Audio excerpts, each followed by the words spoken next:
NASA has formed the Network for Ocean Worlds to advance comparative studies to characterize Earth and other ocean worlds across their interiors, oceans, and cryospheres, to investigate their habitability, to search for biosignatures, and to understand life and relevant ocean world analogs and beyond.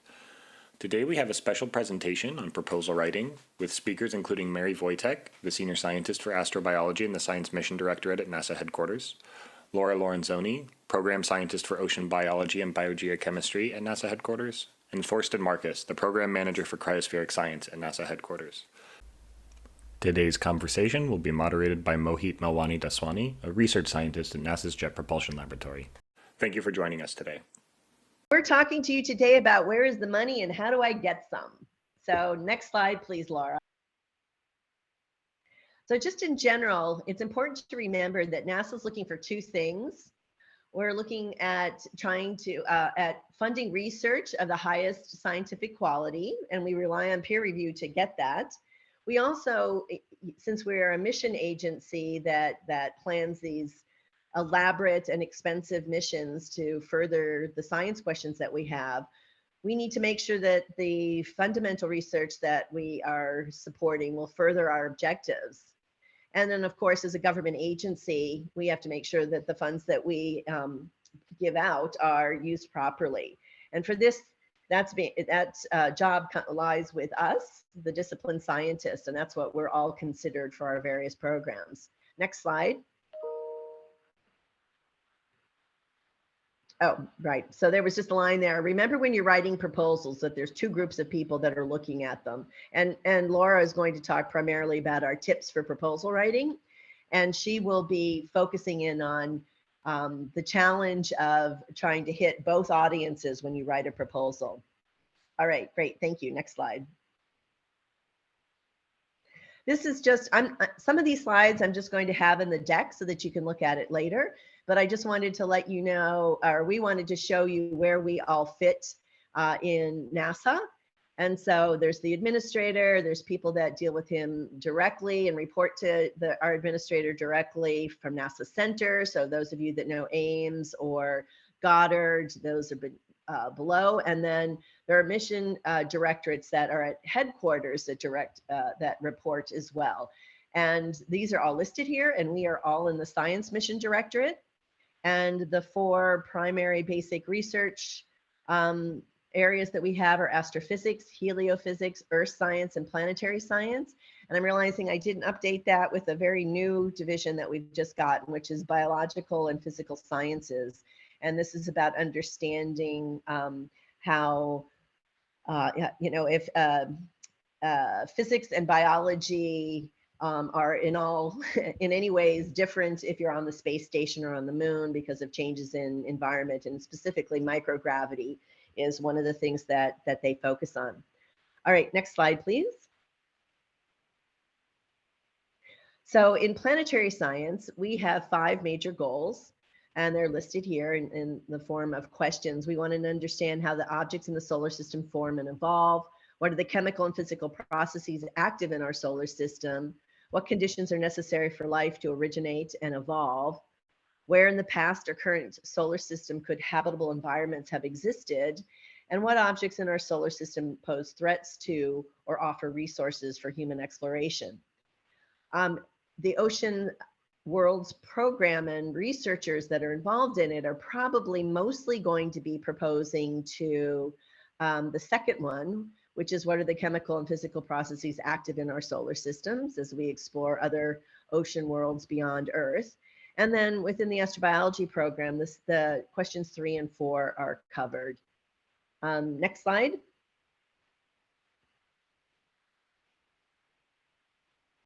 All of our opportunities for those questions and others, and even this is also true, of course, for earth sciences, are in the research opportunities in space and earth science. You'll hear people talk about ROSES. It comes out every year, very close to Valentine's Day. Each of the programs that are and opportunities that are listed in there are run by one or more scientists at headquarters. We try to limit the overlap amongst programs, but of course they do happen. And anytime you're unsure about a program, always talk to the program officer to see where you fit best. In Planetary, our RNA programs come in different types and strategic foci. So we have things like data analysis programs, fundamental research, participating scientists for our missions, and then we have technology and instrument development programs as well. And these focus on, again, those questions that I listed before. Next slide. These, this isn't a complete list, but this lets you give you an idea about the structure of RNA programs. The core programs are really focused on those 5 questions, and you can see emerging worlds, how the solar system works, and so on. We have technology, strategic, and focused. And I'm going to just talk a little bit about some of these, and then I've got at the end of this our slide deck, which should be made available to all of you, some more specific information about each of these programs. Next slide, please. And again, I mentioned that those core programs, this is how those questions map onto it. So I imagine that those that are interested in how ocean worlds form would be proposing to emerging worlds. If you want to propose about how icy satellites around Jupiter and Saturn are working currently, then you'd be proposing to solar system workings. If you're interested in how they present habitable worlds for life to actually potentially have emerged and continue to exist, then you'd be coming into habitable worlds. And if you're interested in just how organisms and life operate in ocean worlds and how they might leave a trace of their activities, biosignatures, then you would go someplace like exobiology. So that's sort of how things all fit in. The asteroid program or the planetary defense program is really research that is motivated by and is covered by that 5th question. All right, next. Within Planetary, we also have some important add-ons. Don't ignore them. If you're proposing to Planetary and you need to a particular piece of equipment, and I think this limit may have gone up a little bit, but basically that funds that are required for equipment that is larger than 40 or 50K, we have a special program from it. It's called Planetary Major Equipment Program.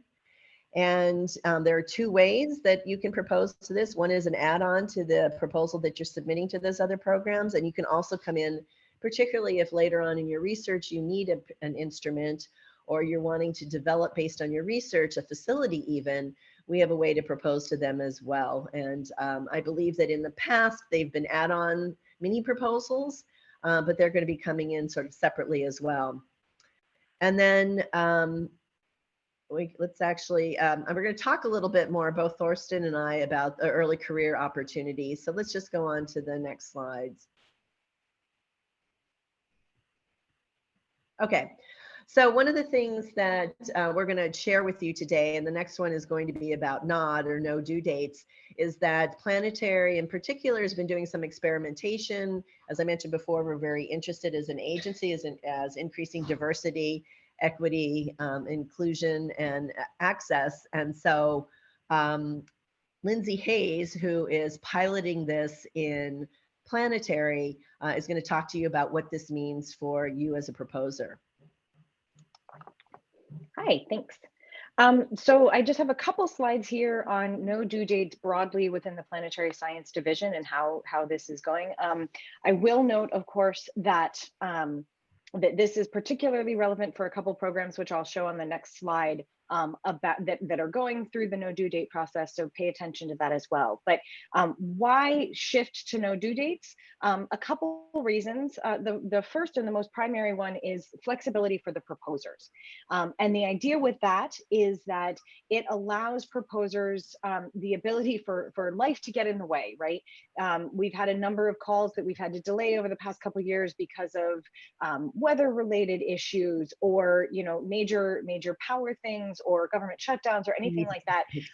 But with the no due dates, Mary, I think you may be on. If somebody's unmuted, sorry. So with that, it allows flexibility for the proposers. If this month is not the right month for you, propose next month, propose whenever it is. Take the time you need to get the proposal to the quality that you feel ready to submit it. Additionally, it eliminates conflict between due dates. we've had issues in the past, of course, where, you know, two programs have similar due dates and you want to know, you know, should I submit to one or another, or trying to propose two different projects at the same time. It's a lot. It allows people to sort of have that flexibility. It also provides flexibility for small institutions, right? This creates less pressure on the AOR if, say, you have the authorized organizational representative or the person who your sponsored programs office or whatever it's called at your individual institutions. But in general, it allows those folks to not feel like they are on a time crunch and they need to, you know, you need to get something to them a month ahead of time or many weeks ahead of time so they can figure out the process for submitting their proposals. You know, you give it to them when you're ready and they can get it out when they're ready, which we hope will increase diversity of submissions, right? The idea being that with more people who are able to propose and less sort of time pressure on AORs, we can get smaller institutions or institutions who may not normally propose to some of our programs. It separates inspiration from the proposal cycle. The idea here being you have a great idea, and if you have, you know, a regular program where the due date is in May, if you have a great idea in July, you have a long time before you can actually get that proposal in. In this way, you have a great idea in July, you spend some time writing it up, and you can submit it as soon as you're ready to. And then finally, it allows proposers to participate in reviews more readily. If you submit a proposal in, say, May, we're still using these dates, if you submit a proposal in May and we're able to turn around that proposal within a couple weeks or a couple months maybe, you can, as soon as we have a decision on your proposal, you can then turn around and participate in the review process, you know, between the time that you may want to resubmit or whatever. The idea there being is you can participate in this sort of interim time period. There are two links here, and I don't know if the slides are going to be shared more broadly, but I can also just put them in the chat window right now. These are two separate links for both an explanatory document about how no due date is happening in the Planetary Science Division, as well as an FAQ about, you know, some particular specific questions that you may have. And I see that Mohit also indicates that the workshop is being recorded, so that's fantastic. Can we go to the next slide, please? These are the programs in ROSES 21 that are being solicited under the no due date sort of time frame. Emerging Worlds, Solar System Workings, PDART, Exobiology, Solar System Observations, Picasso, and LARS.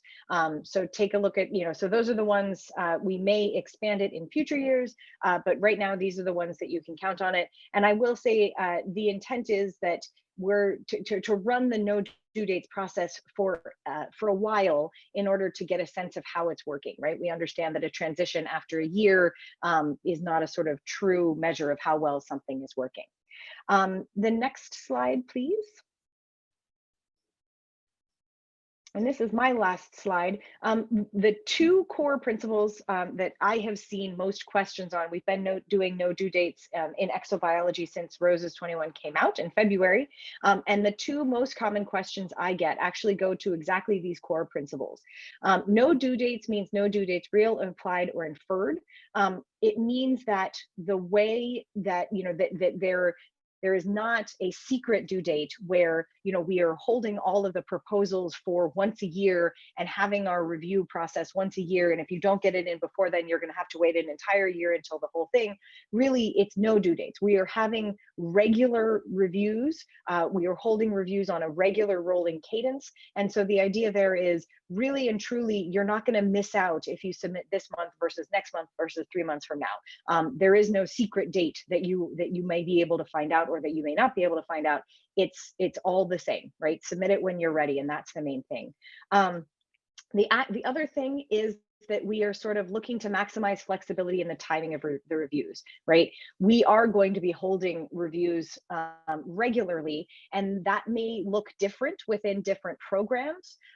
You know, it may wind up that one program chooses to hold their reviews on a regular cadence every X months. One program may choose to have sort of, okay, we've received 10 reviews now, or 10 proposals now, we're gonna hold a review now. Really and truly, there's a regular, there's a lot of flexibility in how the reviews are being held, and therefore there's a lot of flexibility, and therefore you shouldn't feel pressure to get your proposal in at a particular time. That is actually my last slide. So I think I hand it back to Mary at this point. And Thanks so thank you much. guys for listening.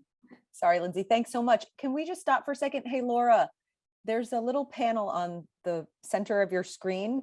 Can you just press hide on that? Awesome.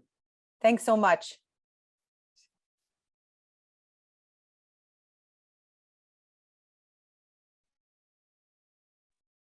I guess back to you, Mary.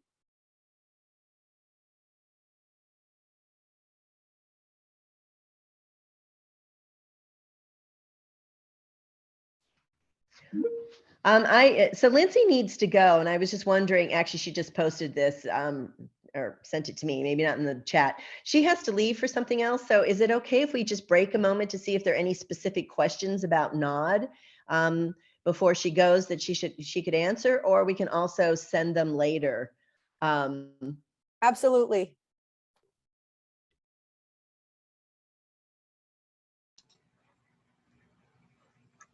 So maybe we'll just give a moment if anyone wants to write something in the chat about a question. I noticed that there are some that are coming up on Mentimeter, so I'll have. Yeah, I don't see anything specific to NOD.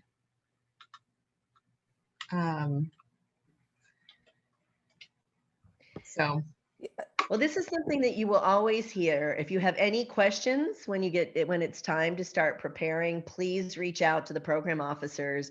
And NOD is something new for people. Oh, there we go. Yeah, there's a couple. Yeah. Okay. There's one that says, how do you hold in-person panels with the no due date programs? Well, I can answer that easily, which is right now, we don't have in-person panels because we are still in the midst of a global pandemic. So that is not a thing that has come up yet. We are talking for future how we may do that, but right now the intent is that all panels are virtual, and most panels will probably continue to be virtual in the no due date model.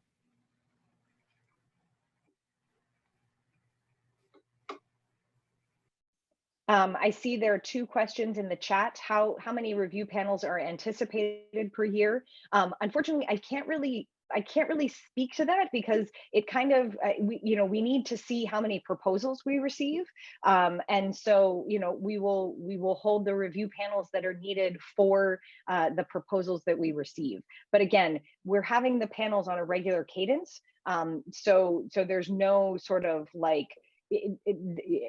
Just some, the idea is not that, again, there are no due dates, real or implied. So they're happening on a regular cadence. And, if you don't get in one, it's like a bus, right? If you don't get on this bus, the next bus is coming in not too long, kind of thing. How do you balance funding? Hey, yeah. Can I actually ask a question? Is it fair to say, that there are more than 2, the exact number, and when they are driven by the number and content of the proposals you receive?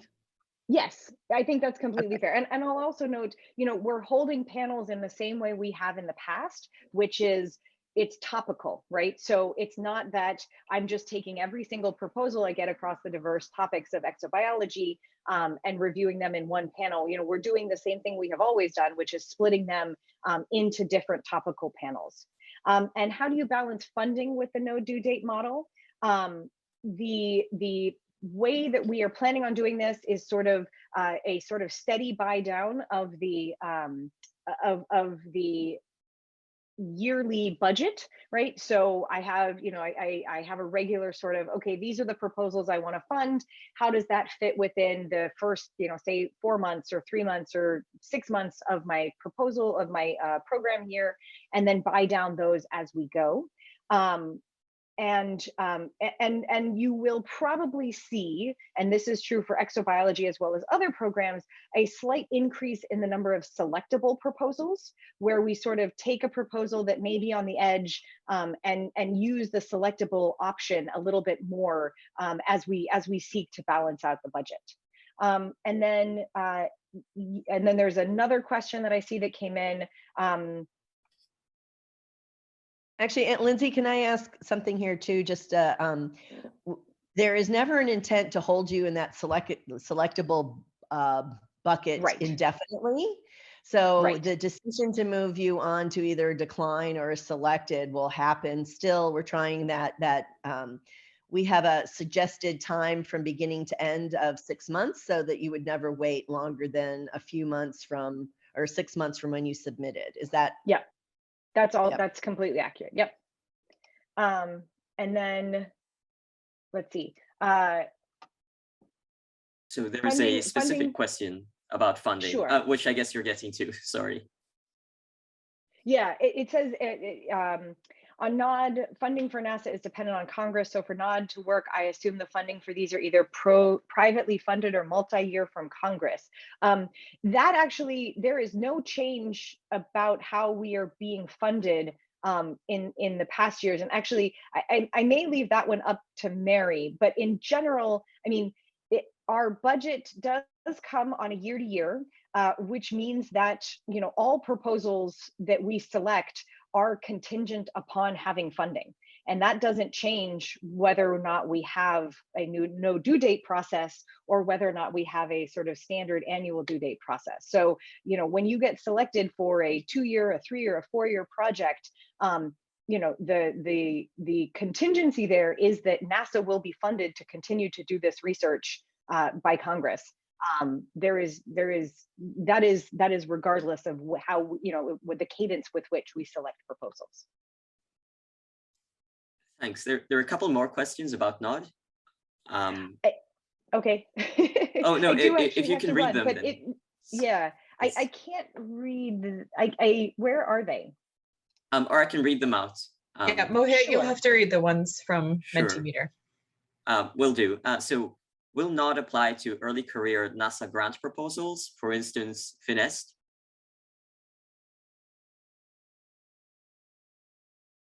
SMD program will not be changed to a no due date process, because we would have to get all of the different divisions to agree to do no due dates. And FINEST is also specifically, the due date for FINEST is actually tied fairly strictly, so that the idea being the proposals get submitted in February, they get reviewed, and, you know, selections are made by June, and then the funding can therefore be in place by the start of the fall semester for those proposals that were started. So if you have a sort of rolling due date for those, you get untethered to the academic calendar. And another one related to no due dates.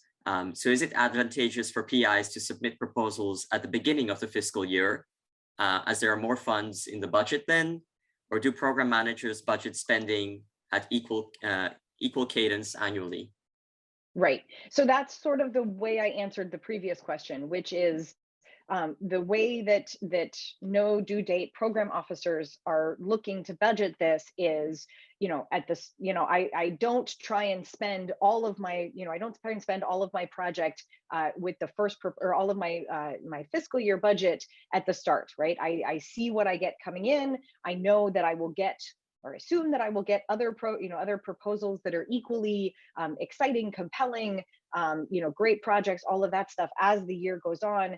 I don't look to fund everything at the start. I look to sort of pace out my spending. The same way the same way you work with your monthly budget, right?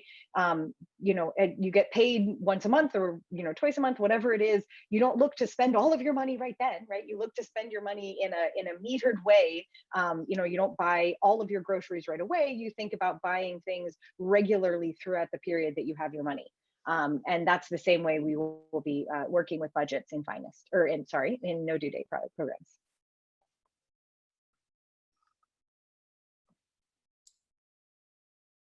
Great. I think those are all the no due date questions that we've received, or at least the ones that I can see. Fantastic. Please feel free to follow up if you guys have additional questions, and I can provide some, you know, written responses, or take a look at the no due date links that I put into the chat for both the explanatory document and the FAQ. As a reminder, questions that are answered, we're putting into a document, and the panelists have agreed to respond to them. So your question will get answered. Okay, it's back to me. We're going to talk a little bit about the career development opportunities for early career folks. The first one that's posted here is the NASA postdoctoral program, and it has two flavors for this community or this audience. And I think several of the people that I see that are online have actually been a NASA postdoctoral fellow. So this is a program that was originally devised to provide NASA centers with postdocs, postdoctoral opportunities to work with their researchers at each of NASA centers. And the idea, of course, is to conduct cutting edge scientific research. Freshly minted PhDs are at the cutting edge of their fields, and NASA wants to, bring them through, much like the lifeblood of a university is students and postdocs and early career folks are really inspiring and moving things along. NASA needed that as well, and so since we don't have direct connections, but some connections with universities. So we're looking for cutting edge research and people to perform that. We're recruiting the finest early career scientists. So it is a competitive program, the NASA's postdoctoral program. It's for short term, it's at 2 years, and it's focused on research opportunities that are important to NASA. The hope on our side is that it infuses new skills and revitalize existing and new research groups that are at NASA centers. And for the individual postdocs, it lets you see firsthand how NASA centers work, and you actually begin to understand what kind of science NASA is most interested in, how you can plug your science into missions, which is certainly our ultimate goal, and we hope it's your goal as well.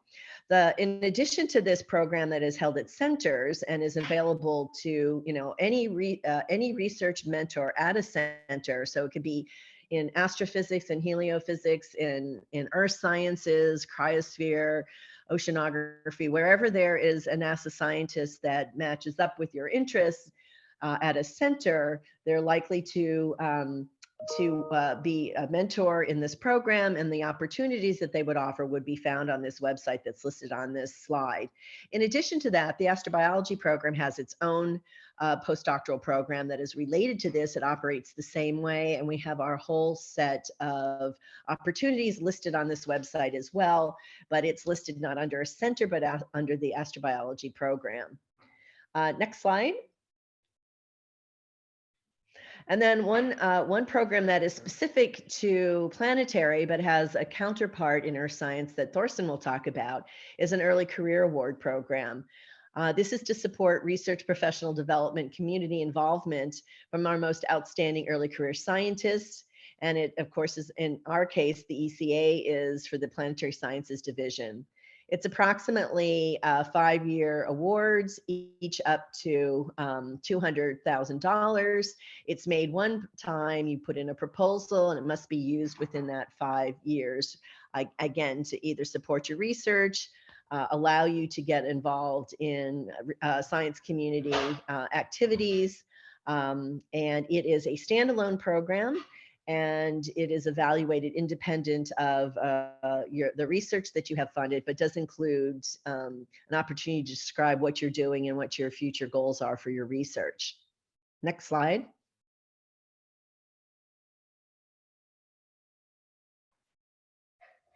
Here are some other student programs that Thorsten's going to talk about. Yeah, hi, thanks, Mary.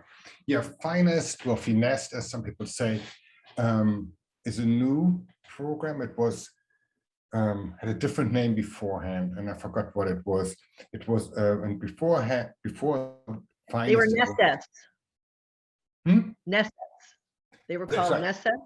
We had a different term for it, which was a fellowship. Oh, and yeah, it's up here. It says NES. This is a little bit different because it's a real grant with the university. And we have a PI, which is normally the professor, and an FI, which is a future investigator, the graduate student, who writes in general is writing the proposal. So Finest is a grant that is for PI-led research and not a fellowship anymore. And there are some technical differences there. I think it's a wonderful program for very smart students to apply to. It's one of my favorite panels to run because it's new ideas, it's innovative ideas, it's exciting ideas that come, from students.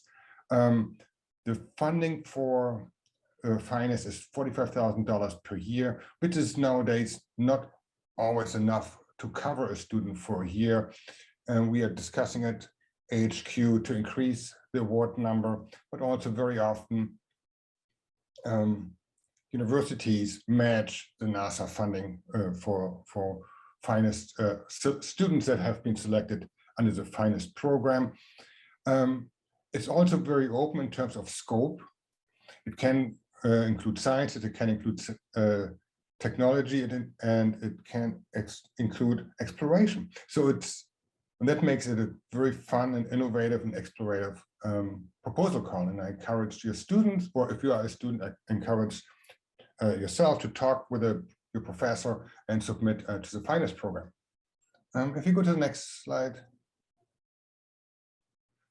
And we also have an early career program, which is similar to the program that Mary was just talking about. It's our new investigator program. It's solicited every 3 years. And similar to finance, it's very open in scope. You can basically present your idea, whatever it is. It can be up to a 5-year proposal, and the average award size is $80,000 to $90,000 a year. It needs to be a single PI proposal. So we really want to receive the new ideas from young and upcoming scientists to move the field forward.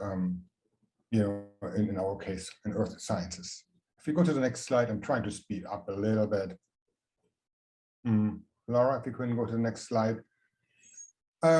This is just a table of the selection rates for finest from last year.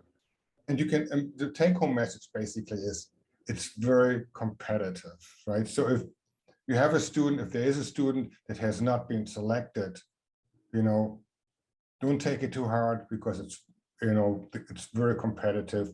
Out of 800 something proposals, only 127 in this case got funded, and that's something probably we should talk at headquarters about as well. How it has become so very competitive. If you go to the next slide. DAPPER.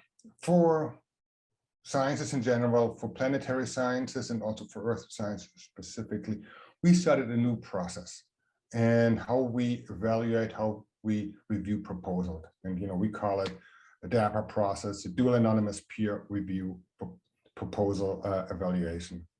So proposals submitted to this program will be evaluated using dual anonymous peer review, the dual anonymous peer review process, in which not only are the proposers unaware of the identity of the members of the review panel, but the reviewers do not have explicit knowledge of the proposal teams during the scientific evaluation of the proposal.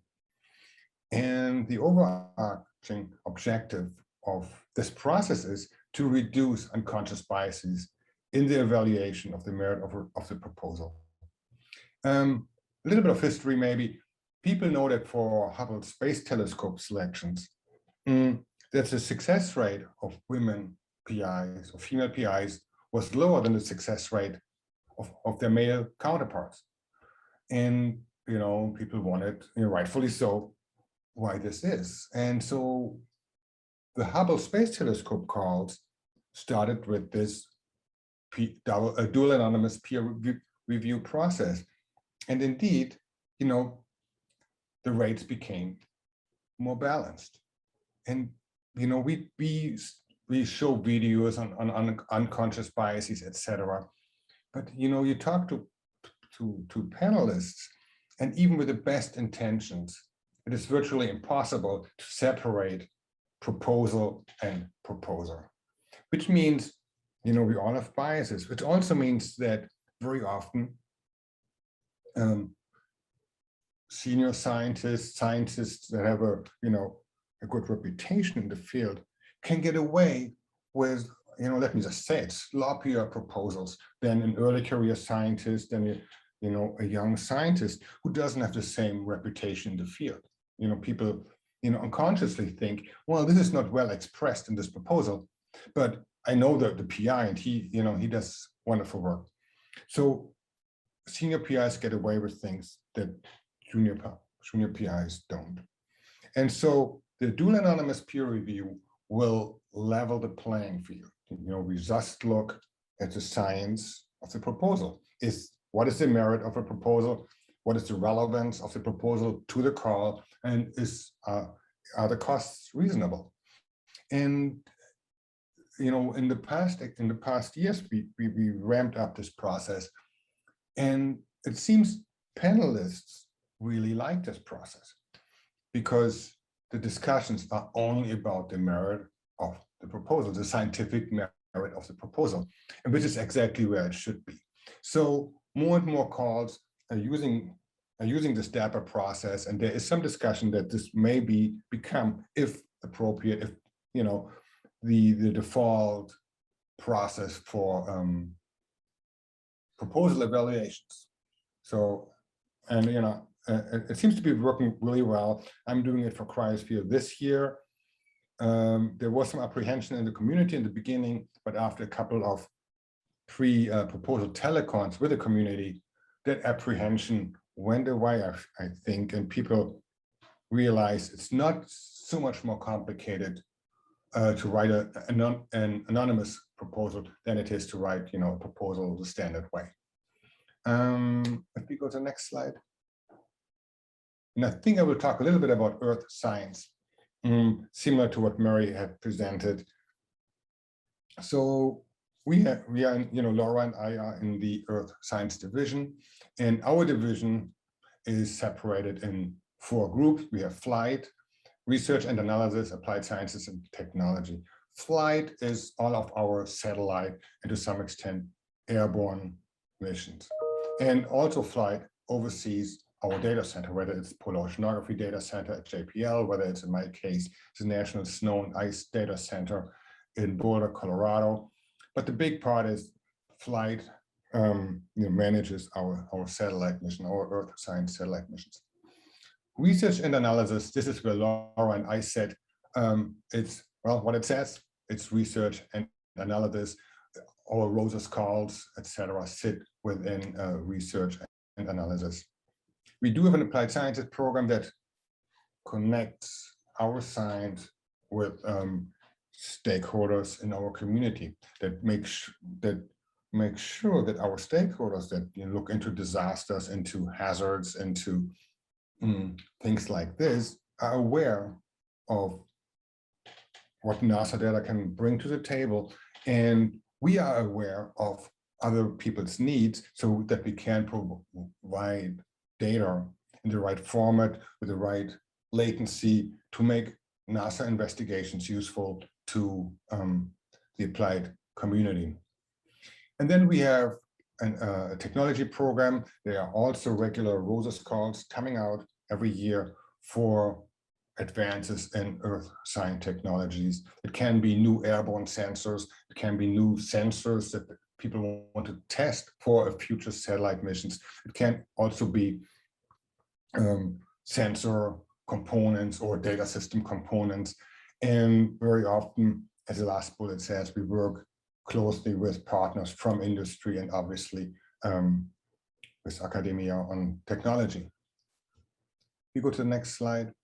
And within our research and analysis program, we are divided into 6 focus group areas. Those are listed here. It's whether it's Earth surface and interior, climate variability and change. That's where I am in, together with modeling and analysis, and also oceanography. We have carbon cycle and ecosystem. That's obviously where Laura sits, in an atmospheric composition and water and energy cycle. And this is to coordinate a little better our own efforts within the bigger picture of Earth system science. If we go to the next slide. Talk a little bit about, because this is about NOW, New Ocean Worlds, about the cryosphere. I'm within the Earth Science program, and we study everything that is, in the polar regions. with the emphasis, obviously, of using satellite or airborne data.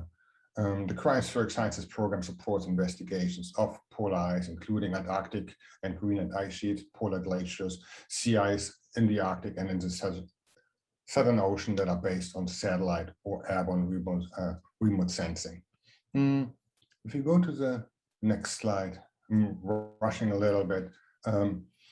Nevertheless, we are a space agency, obviously, an aeronautics agency, but our portfolio, my Cryospheric Sciences portfolio, supports investigations from the ground. People develop new instruments that are then used, or to validate satellite data, or to help with the scaling of cryospheric processes from local scales to satellite scales. Obviously, we have airborne measurements. We use our satellites, and we also support modeling that will help us predict the future of the ice sheets, of the sea ice, and of the climate system. Cryospheric Sciences at NASA within Earth Sciences is also a part of efforts outside the Cryospheric Sciences program. We have the modeling, analysis, and prediction program that has a lot of funds a lot of cryospheric efforts we have measured, which are longer term proposals for climate relevant data sets or environmental data sets. We have science teams of missions. In this case, the ISA-2 science team is a big one that's, for cryosphere right now, obviously. And then, we want to make sure that the cryosphere, that ice is, appropriately represented in decadal survey opportunities. If you go to the next slide. Actually, this is the last slide for, can you hear me? Yeah. Okay, sorry. This is the last slide for cryo. So, and I know you have to go, Thorsten. Do we want to pause here and see if anyone has any questions? Yeah, I'm sorry. Some emergency meeting came up that is out of my control, and yeah. No, thank you for joining us. I'm sorry about that. No, it's perfectly fine. Kat, do we have any questions for Thorsten? Yeah, just give us a second. We've been organizing Alta's been organizing the questions by grouping them. So just give us a second. Yeah, certainly. The early career questions, Laura and I could probably answer, but the ones about cryosphere, you should definitely try to get to Thorsten. Yeah, then I can stay on. I can be a few minutes late. People will forgive me. Okay. When it comes to field work, I should say that maybe, and I thought I had it on my slide. When it comes to field work, we have especially Greenland and Antarctic field work.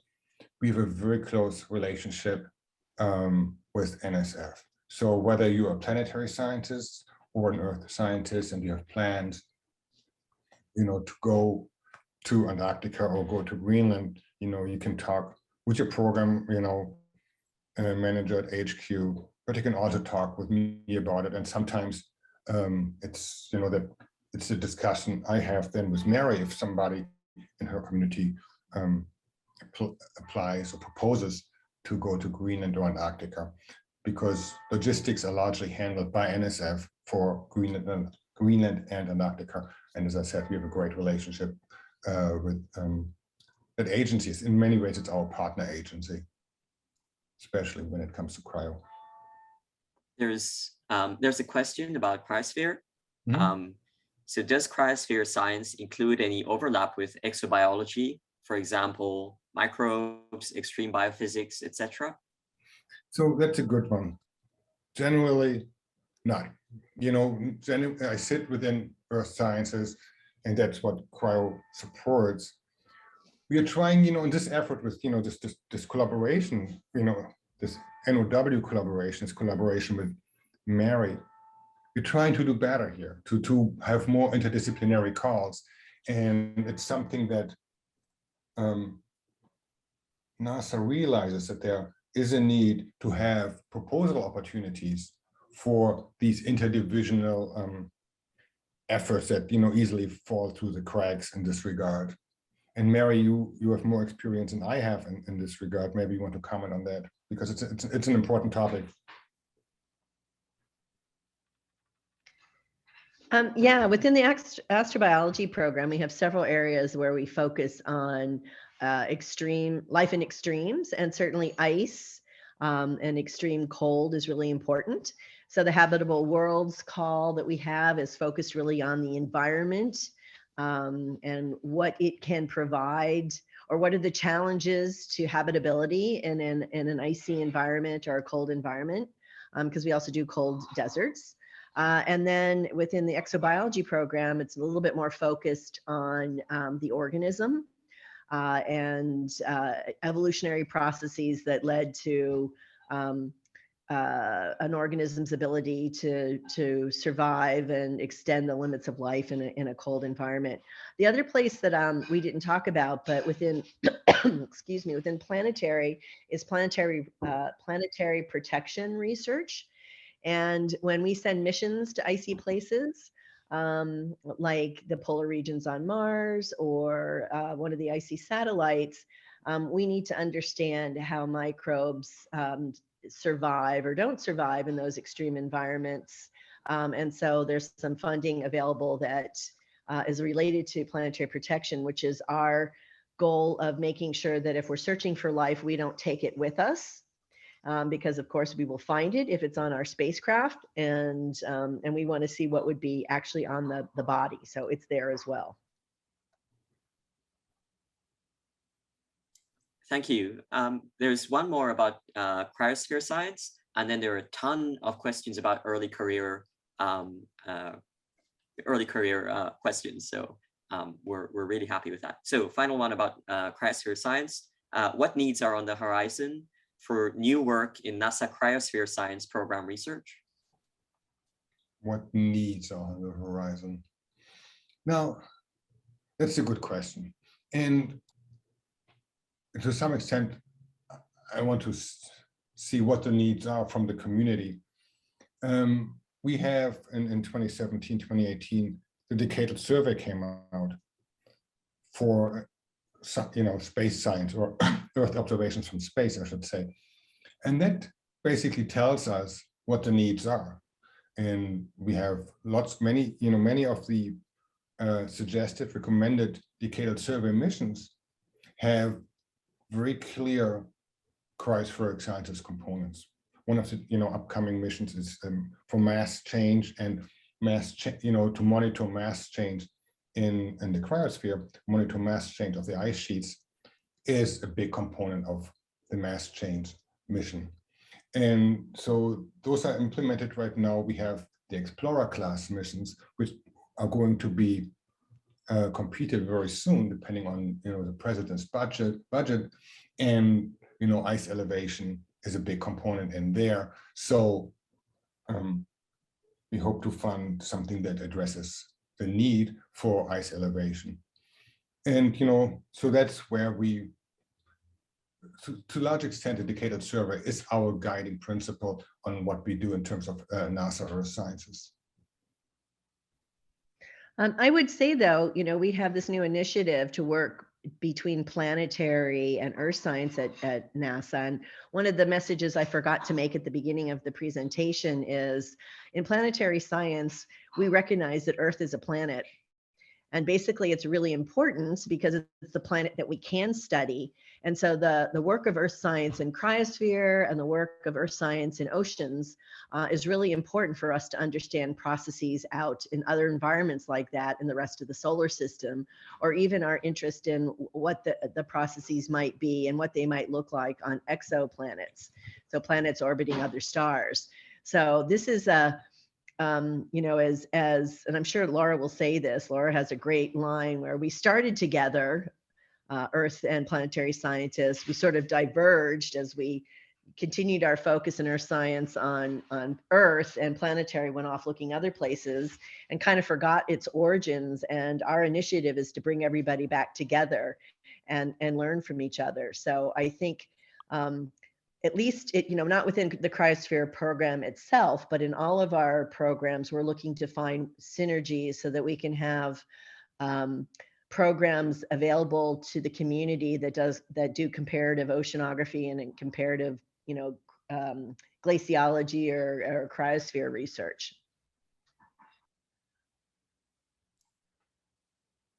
Thanks so much. Did I overcommit you, Thorsten? Absolutely not. Thanks, Mary. I really appreciate the comments. So the next bunch of questions, and Alta has been doing like fantastic work compiling the questions under certain themes. So we'll move on to the early career questions if that's okay. So the first one is. Sorry, I don't mean to interrupt, except I want to, because I saw a question about things about the pandemic. And before Thorsten leaves, if you haven't left yet, Thorsten, they're concerned about what things they should think about. And it's specifically for us at NASA, the pandemic has really impacted people's ability to work in labs, but even more importantly, what's happening in field work. So people, I know that access to Antarctica is controlled by NSF. If you want to say something about the pandemic and research in Antarctica, Thorsten? Yeah, that's a good point. I was just writing my leaving message, but yeah, let me talk about this a little bit, because has a big impact, obviously, and also because the impact for polar science or polar fieldwork is even bigger, because we cannot delay, by a month or 2 or 3. We have to very quickly delay by a season, because we have short windows in Greenland, short windows in Antarctica for when we can do science. And of course, the biggest impact here is on graduate students, postdocs, etc., who, and we wanted to make sure that they can complete their proposed work, including their field work, to graduate. And so we had a call earlier this year for augmentations to help with COVID impacts on early career and student sciences. And I think that was really useful. And we're hoping that that next year we will ramp up fieldwork in Greenland again. And it's always a moving target, and we are working very closely with NSF of what can we do, what can we not do. We try to optimize, can some technicians help out other scientists by collecting their instruments or maintaining their instruments, switching batteries, etc. So there's a lot of discussions going on. Fieldwork in Antarctica basically came to a standstill. Nobody's went to Antarctica for a couple of years. And that's, of course, a huge impact. And there are discussions going on right now, how will NSF ramp up their field work again. And that's, obviously a huge topic, and how this all will be resolved. It's still not clear. Again, if you have field work planned and you are delayed and you cannot do your field work that you had proposed, we realize it's complicated, and in individual cases, please talk to me, talk to your program manager about what we can do if your field work, or the lack of field work, or the impossibility of going to Greenland or Antarctica is impacting your work and your project. And yeah, that's maybe all I had. Oh, sorry, Mary, I saw you unmuted yourself. Do you want to follow up? I just wanted to tell him I'm letting him go. I know I've been terrible to him. It's fine, it's fine. In that case, we have some specific questions about the pandemic as well, and how to address risks and risk mitigation in proposals for calls such as P-STAR. Yes, I'm signing off. Sorry, everyone. I have some meeting came up that I out of my control. It just happens sometimes. Thanks so much. If you have questions, don't hesitate to send me an email and contact me directly. Thank you so much, Thorsten. Anytime. All right. Bye-bye. Bye. Thanks. Anytime. So I think Thorsten did a great job in introducing the issues that we have, and that spills over into P-STAR. And I will say that field work has been on hold for a lot of people, and we do monitor that people are paying attention. In terms of putting into your proposals to P-STAR any sort of mitigation, it never hurts to point out that you are aware that field seasons could slip, or access to particular, I know at one point Greenland had decided that they didn't want anyone to come in at all, even if travel was allowed, or that they limited it to only a few places that had, lower populations, and so I think that the best advice I can give you is to be aware as possible about the current situation and general plans at field locations, either that are controlled by the countries, if you're going internationally, or by the facilities like Park Service or whatever, if you're doing things domestically. And that I would say that also that we who fund field work, and I'm in charge of P-STAR, are very sympathetic. And one of the things that has happened is we have tended to say, put in a proposal for 3 years. I can start your funding, and then I can work with you if there's a pandemic problem in phasing your funding so that we can, you don't lose your field season. And so the other thing again, and we'll just keep saying this, any kind of problems whatsoever, either before you propose or after you're selected, talk to us, and we want to make sure that you are successful. So the key is just talk to us. Yep. And there's a great answer basically, Laura, I think you're saying more succinctly what I said. We haven't specifically asked for that, but it is a good thing and I wish we had now. I guess when we had the P-STAR solicitation, we, like everyone, we're hoping that this would be a little bit more under control, the situation. But yes, address potential delays. And again, we will work with you. We are doing something called no cost extensions, right and left. Your first one after you're not expected to close your grant or put in a final report. We give you extra time and we can work with that. Also be mindful that sometimes if there are delays, it'll cost the project more. And in the past, we've had a little bit of augmentation money, but you need to be careful about that because we don't necessarily have the ability to help you out with that. Great. Thank you so much for that advice. I like Mark's comment. Do you all see that in the chat? Yes. Now is a good time to develop necessary technology for remote data acquisition? Yes.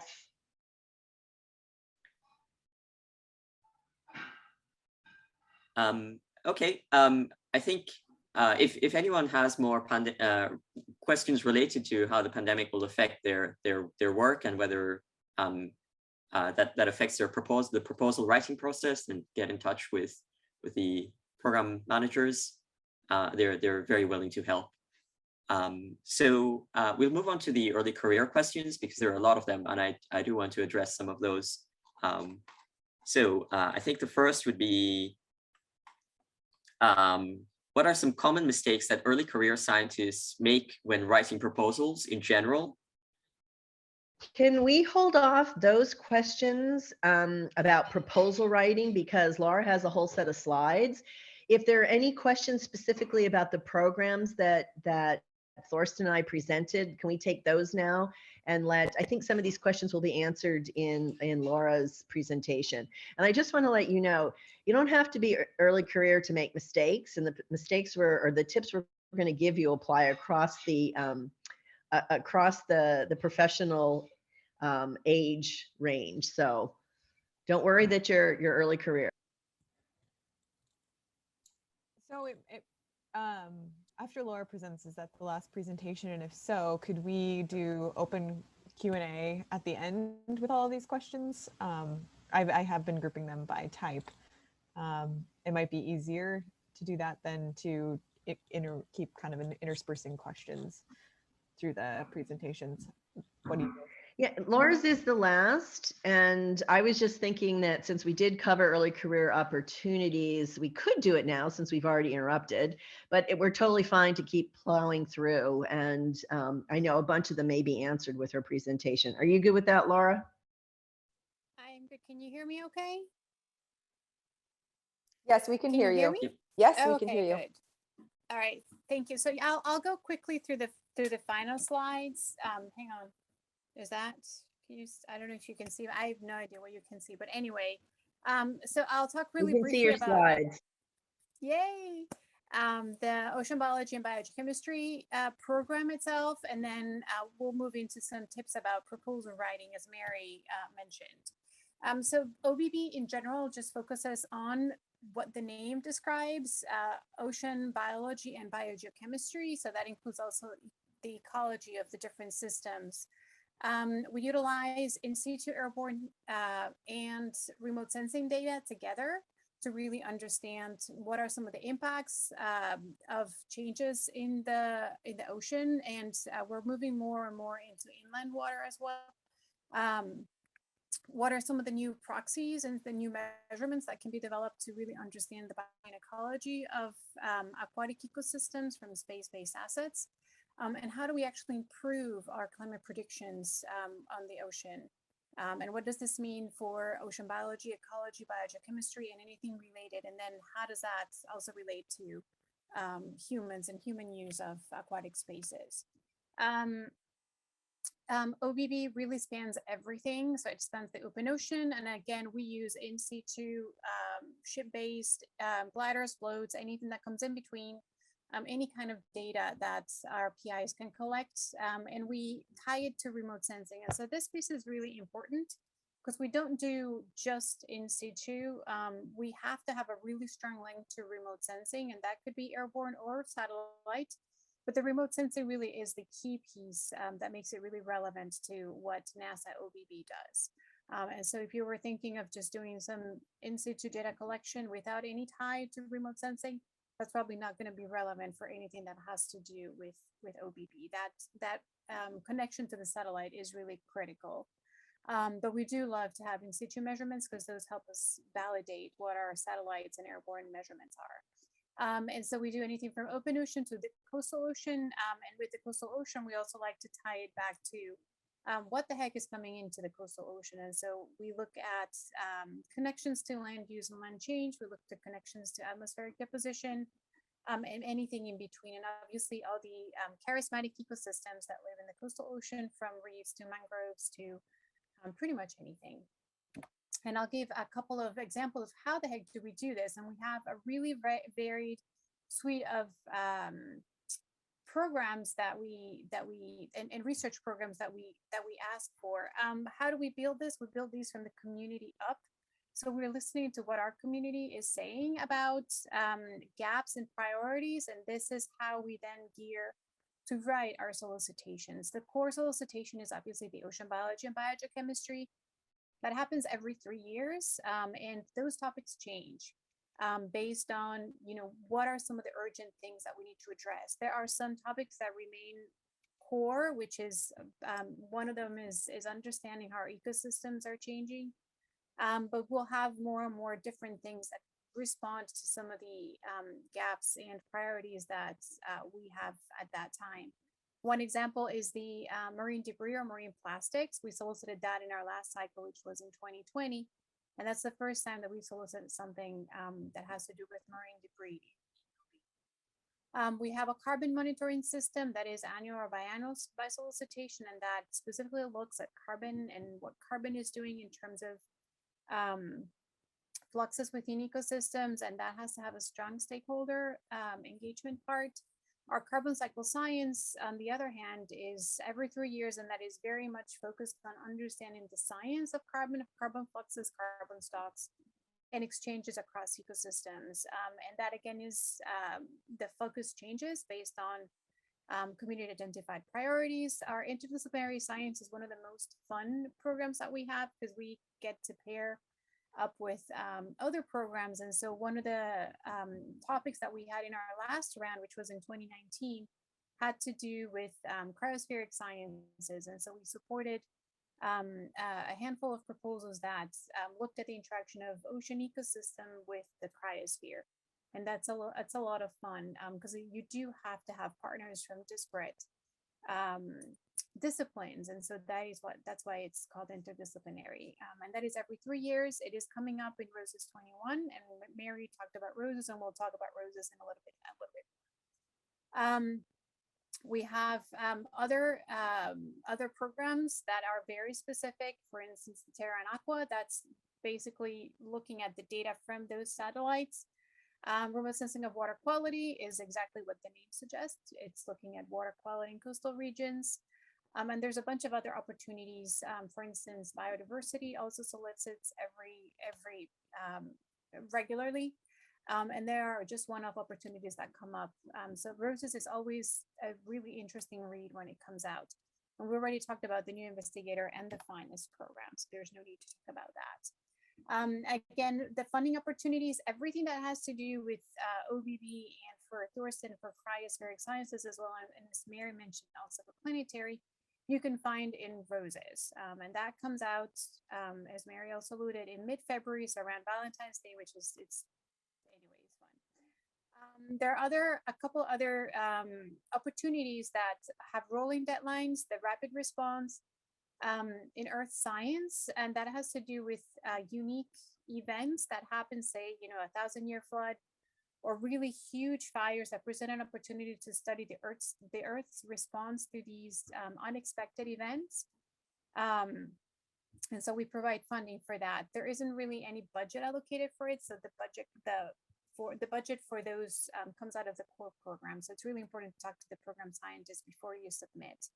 And then we also have the topical workshops and symposia that's across SMD. So for any division, any discipline, if you want to carry out a workshop or symposium or conference, this is your avenue to do that. And again, it's always good to contact the POC. In this case, it's Max Bernstein or your program manager, and ask them, is this a good opportunity, or does this fit within, before you actually embark in writing anything. Other opportunities for OBB in the horizon, we have exports, which was a focused field campaign that concluded this year, and that collected a wealth of data. So we're looking to synthesize those data and actually ingest that into models to really have a predictive understanding of what our carbon cycle in the ocean is going to look like in the future. And so that's going to be solicited over the next couple of years. Hopefully, something that might be of interest is the Arctic Colors campaign. We're looking for a science definition team that's, we're going to solicit for that soon. And Arctic Colors is focusing on understanding that coastal region in the Arctic and how carbon is coming from the land into the ocean and what impact does that have on ecosystems. And there's a chunk of the science that's looking also at what happens with sea ice. And then we have a mission, which is the PACE, the plankton aerosol carbon ecosystems. That's it's going to be launching in 2023, early 24. So we're going to be looking for validation, and that is basically just getting a bunch of measurements in the ocean to make sure that we know what the heck we're measuring. So as you've noticed, we've in all of Earth science, we're really connected between understanding what our Earth is doing and what the satellites are measuring. So that is that for OBB. I'm not going to stop in the interest of time, and I'm going to go through the next slides in terms that talk about successful proposal tips. And Thorsten, Mary, and I put these together in the hopes that this is something that will help you. And so Mary is going to be jumping in to complement anything that I missed that I didn't say. But you're going to have access to these slides, and so please look at them at your leisure. I think they're ridiculously constructive, and as Mary said, there's a whole spectrum of proposal writing stages, and it's not because you're early career. There's always room for improvement, I find, when we write proposals. So the first and foremost thing that you please do every time you're interested in even writing our proposal is read the solicitation in its entirety. Don't just read the first page and then think you know everything. There's a lot that goes into writing a solicitation, and there's information in very different places, and there's a reason for that organization that we have. So please make sure you read it, because you might miss something in page 5 that is really important. So make sure you read it, and just don't read it once, read it multiple times, because that's where you're going to find most of the information. And if there is something that you didn't find, just ask. Pick up the phone, send an email. Please reach out to your program scientists and ask them questions. We're not going to be writing who calls us and check back when you submit your proposal. That doesn't happen, though I did think that happened when I was writing proposals, that's not, we love to hear from folks. We love to try to help them as much as possible because your success means our success. And so we're here to really help you out. The proposer's guidebook is really your best friend. Anything that you need in terms of how to write a compliant proposal and how to structure your proposal is in there. Please make sure that you check everything in the proposer's guidebook and that your submission is compliant. I will say we have turned, and I'm a stickler for that, and I have an eye for it. I can see when text is smaller than what it's supposed to be. Don't ask me why. I just do.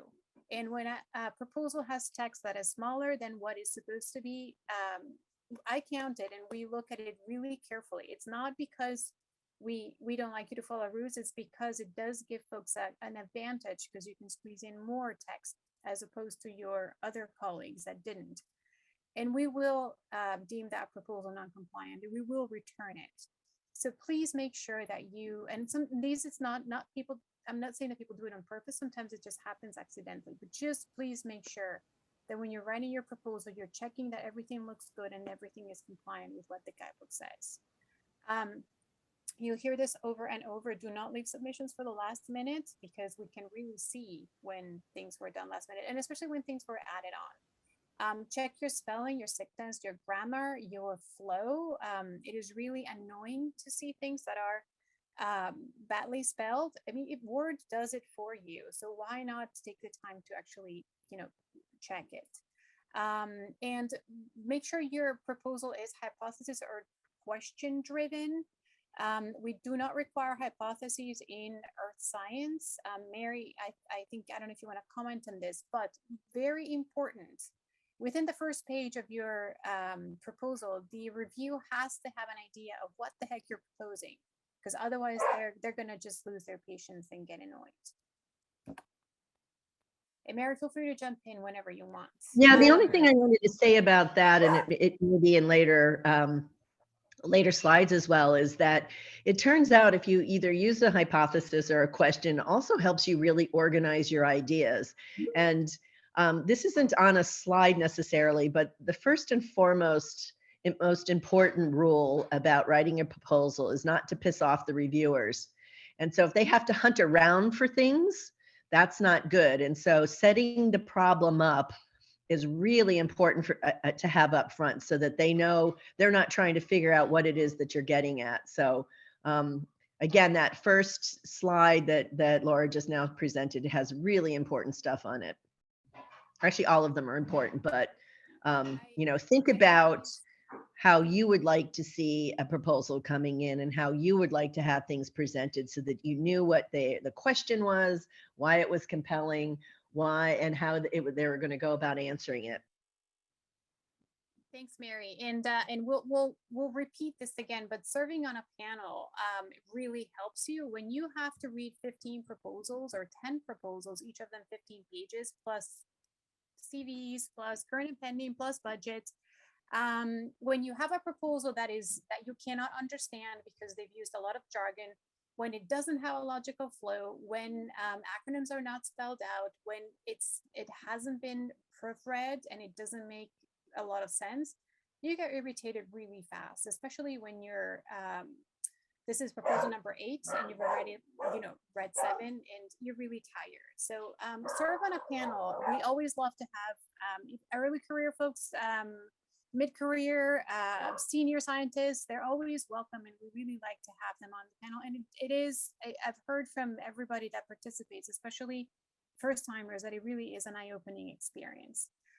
15 pages is never going to be enough to describe everything. So make sure you pick what you want to say with enough detail so that the readers can actually understand what you're doing and what you plan to do and how you plan to do it, not just, kind of wave your arms. And most importantly, use your space wisely. Do not have huge figures that take up a whole page that you could be using for text, but do utilize figures wisely. So figures can actually exemplify a lot of things that you might want to put in words. So this is a balance, and this is where it requires careful thinking. Make sure your references are really references and that they're published and that they can be accessed, because reviewers will check not every single, but they'll check the most important references. And if there's, I've seen reviewers question the feasibility of an approach because it depended on a reference that nobody had ever heard of and nobody could actually access. And so that when it comes to that, you really want to make sure that your reviewers have the easiest work possible, again, because you don't want to piss them off. Make sure again that within the first page you highlight what you want to do, and yes, things have to be repeated. So even if you say it in the first page and then you repeat it again, and make sure that that idea sticks. And most importantly, ask for help. You have peers, you have other experts, you have folks that are willing to maybe read what you wrote, and that can give you some feedback. If they can't understand it, trust me, the panel won't understand it either. Make sure that the budget is justified. Don't just throw in numbers that they have no backing. Very importantly, and this is a question we get often, is my budget on track for what you're looking for? We budgets are budgets. A low budget doesn't equal a higher chance of selection. The budgets have to be justified. So what we tell our proposers is ask for what you need. And so if that is higher or lower than the ballpark that we've given in the solicitation, that is what you're going to need. There is no way around it. What is most important is that the panel is going to look at your budget, and if your budget is really low and you have a ridiculously tiny amount of time devoted to do your task, they're going to see no way that this can actually be executed, and that's going to go against you. Now, the other thing to note is that all the budgets now are redacted. And I think this was already mentioned at some point. So what that means is that the panel is actually not seeing the total cost of the proposal. What they're seeing is the amount of effort that each PI and co-I and collaborator is putting into the proposal. And so if the amount of effort doesn't really justify, either because it's too high or too low, what is being proposed, they will note this as a weakness in the budget. Make sure that your title and abstract really reflect what you plan to develop, because that is one of the first things that the reviewers read, and that can throw them off. And also make sure that you are citing the relevant literature. So not just that the literature is there and it's accessible and it is relevant, but also if there's an area that has had a lot of research, you want to make sure that you are citing the most relevant baseline work, because that shows that you actually did your homework and actually did look at what has been done, and you're building on that. And we're also looking at, obviously, NASA's looking at cutting edge science. And so you want to make sure that you somewhere outline what you're proposing is going to advance our state of the knowledge. We've talked about a little bit mitigating risks, and that includes COVID, but that also includes if you're proposing something that has a high risk in terms of it's a specific season, and what if something were to happen? We want to make sure that the investment is protected. And so we want to know that at least you thought about the fact that, well, what if you weren't able to go to the field in that particular season? Could you do it another time? So we want to make sure that you've at least gone through in your mind of what it means to do this. We've talked about acronyms. Make sure that responsibilities for all team members are clearly outlined. We have panelists are going to question, why do you have 150 people when all you're doing is this tiny task? And so make sure that everybody that's on the proposal really needs to be there, and that their responsibilities are clearly outlined. And above all, I'll repeat it a third time, do not annoy your reviewers. And there's a list of things that really annoy the reviewers that is just written there. You can look at it at your leisure. And again, I'll repeat it, we're always looking for reviewers because we do get a ridiculous amount of proposals, and we absolutely love it when we have new folks coming in, and it is a great experience because you really are sitting on the other side of the fence, and you get to see what it feels to read 10 proposals, and then you'll get to hear some of the discussions that happen on the other side, and that does help you understand some of the feedback that the panel provides you in their panel summaries. Some take-home messages, basically, the best way to learn about writing a proposal is to actually writing. Again, please don't wait until 2 weeks before the deadline to take an old proposal, recycle it, and submit it, because it is a waste of your time and it's a waste of the panel's time. Please use a program scientist wisely. Call us, ask us questions. Sometimes we can't get right back to you, but we will. And if we don't, just ask us again. For those unsuccessful proposals, always ask for a debrief. It's always nice to walk through with what went on. What you have in your panel summary is a summary of all the discussions. Sometimes we will have additional information that maybe didn't make it into the panel summary, but that is in terms of, what kind of discussion happened around your proposal, some of the strengths and some of the weaknesses. And we could explain maybe something that was on the panel summary that you maybe don't understand. So what should expect, and I really love this, that Mary put together. So Mary, I'm borrowing this forever. So this is what will happen and what will not happen. You will not write a great piece of literature. This is not why you're writing a proposal. You have to have a focused document that really in 15 pages walks the reader through the science and the methods of what you're planning on doing. You will not definitely answer grand questions, but you will actually answer what something that is within the scope of the proposal, hopefully, because if not, then we got a problem. Your panelists are not going to be reviewing your proposal over 6 months with ample time with a cocktail on the beach. They're going to be maybe reading these on a plane if we ever get back to flying regularly. They're going to be reading these at night when their kids have gone to bed. They're going to be reading this in between meetings. And so it's they're going to be really looking for something that they can really read easily and grasp what is being proposed.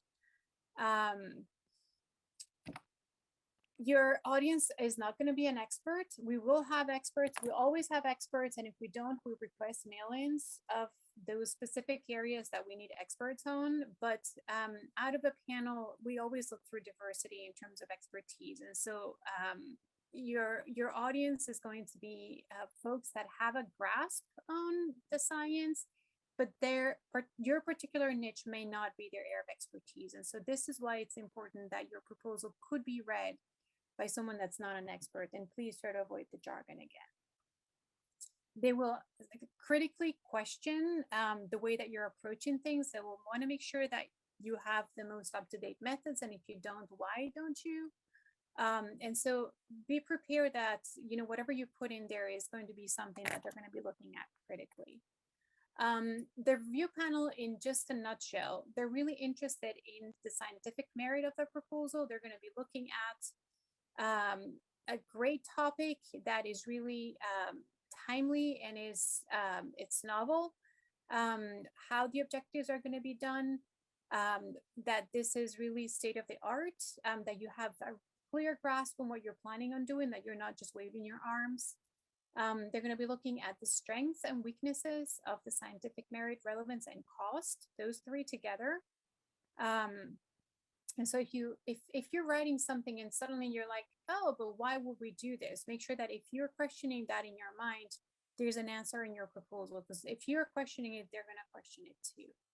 And then they're also going to be looking at how it all fits together. So how your 13,000 tasks, which I really hope you don't have, please don't have 100 tasks. Make this focused. But they're going to be looking at how your different tasks in their proposal really fit within the question being asked as your hypothesis or objective, how it fits within what the solicitation is asking, how you're going to address it with the methodology, and what your anticipated results are going to be, and how that is actually moving our science forward. What we are looking from the program scientist perspective is not just the scientific merit, which the panel has already addressed, but also the programmatic relevance of the proposal. So we're going to be looking at, is this something that's responding to my program? Is this high quality science that is going to move the NASA's objectives forward?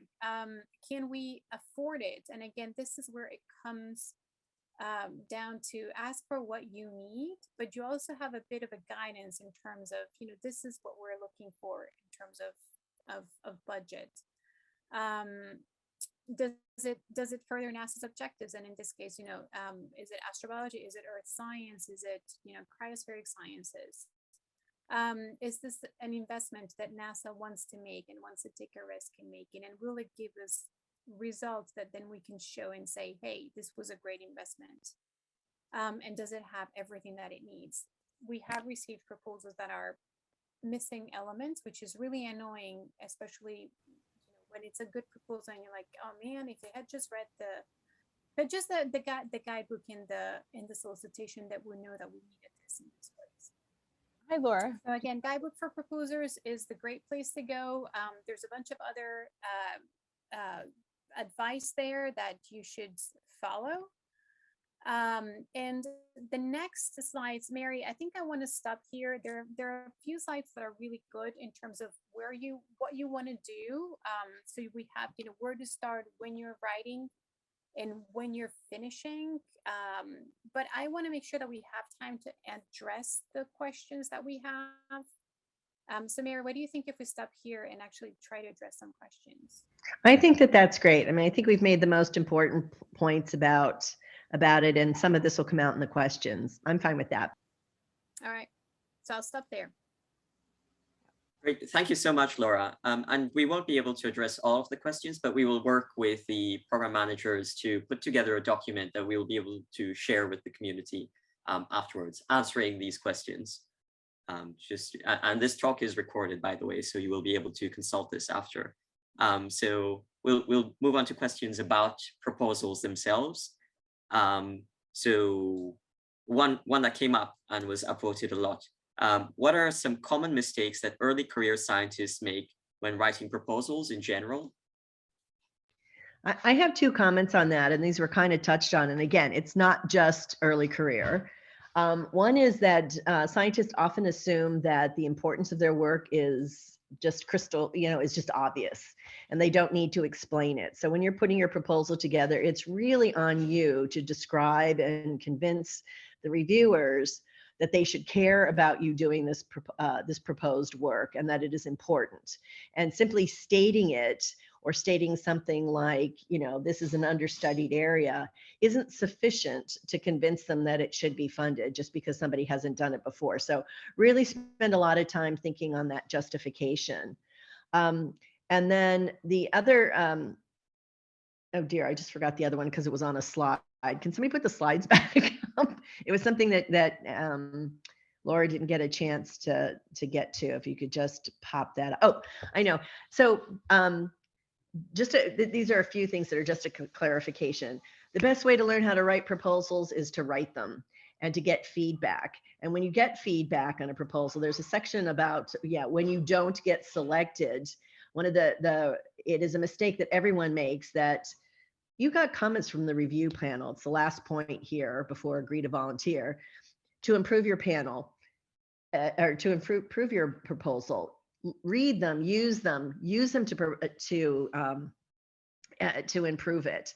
And a lot of people just ignore what the panel says and the feedback. We pride ourselves on giving back good reviews that are really responsive specifically to what's in your proposal, because as Laura said, our job is to make sure that the best science is proposed so that we can select it.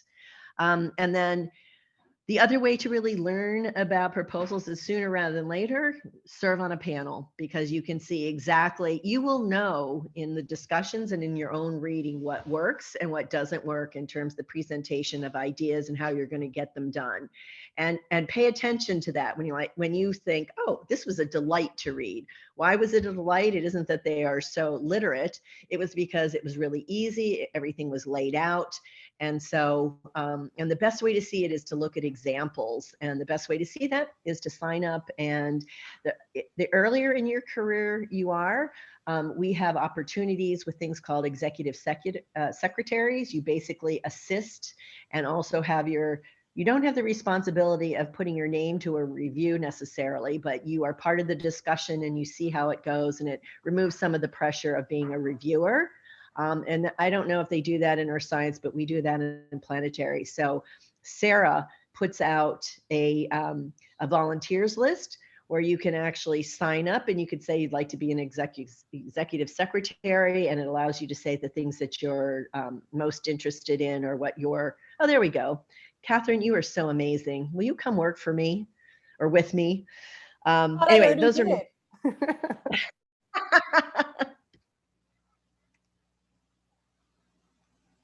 Laura, do you have anything to add to that for most common mistake?